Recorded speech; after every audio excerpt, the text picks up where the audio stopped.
kelong koson na kang hon jadi tamu nenon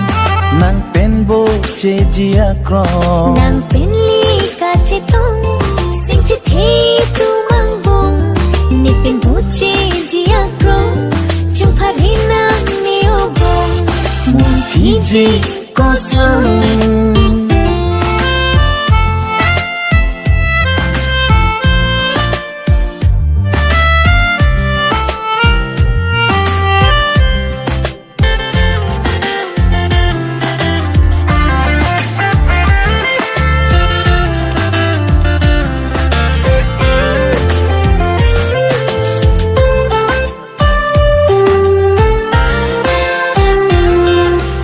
kaya loti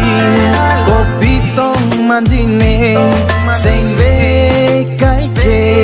kok jere te sidoe thi thi pa kang hon do chi tu mang bong che kak nang ne kai alo oh ne kaya loti kopi tong manjine sing ve kai ke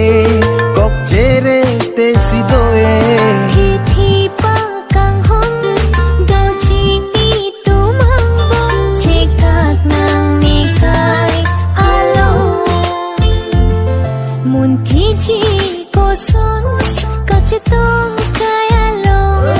jadi dam nang po bong ni pen bu chi chi akrong